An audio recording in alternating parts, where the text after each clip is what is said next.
At syempre habang wala pa yung handaan doon sa kabila kasi mamaray lang ako sa aking mga kapitbahay. Ay nagpasumangi lang ako dito, mag-spray-spray muna ako ng aking halaman, tanim ng mga halaman. Ayan, tanglad. Yan, maraming puno ng tanglad. At saka itong nakapunla dito banda, ay sili dyan. Sili yan mga kabalbas. Balang araw tutubo din yan. Makaka-harvest din tayo dyan, inshallah. Yan. Mga bagong tanim pa lang ito na lemongrass o tanglad kasi bagong lipat pa talaga kami dito. Ayan, mga bagong tanim ko pa lang yan ng mga tanglad.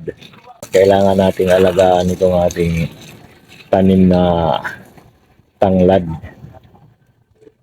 Bubuhusan natin ng pagmamahal at didiligan din. Parang ikaw lang kailangan mamahalin at didiligan din. Alright! At hindi mo na kailangan pang pumunta sa palengke para bumili ng sili dahil kung gusto mo lang naman ng maanghang at gusto mo magtinula o kung ano mang gusto mong gawin na lagyan gusto at lagyan mo ng sili ay dito mayroon ka na makukuha o yan o tingnan. At tamang-tama talaga yung binili naming mga isda dahil kung gusto mong magsabaw ay maraming mga malunggay dito na pwede mong magulay at maihalo sa isdang tinula ganyan, no? Napakasarap niyang malunggay na yan at napakasustansya niyan mga kabalbas. Alright! Assalamualaikum, kain tayo mga kabalbas. Oh. Ito yung Extra. Ulit mo. Assalamualaikum mga kabalbas. Ito yung aming ulam. Oh. Ginataang kalabasa na may tinirito isda at mayroon pang kasamang ito pusit o nokos sa Bisaya. Ayan. Tara, kain tayo. Sarap nito. Ginataang.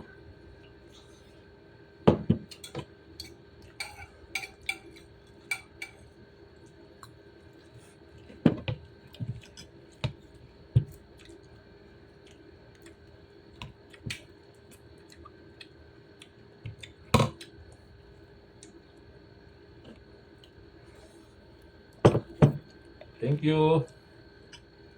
Siyempre, hindi mo na kailangan lumayo pa para bumili ng tanglad dahil masisipag yung aming mga kapitbahay dito. Nagtanim sila ng mga tanglad, kami lang ang hindi masipag.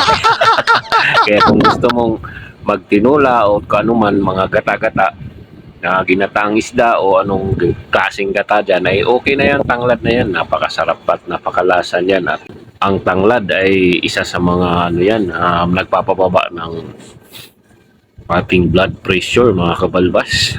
Alright.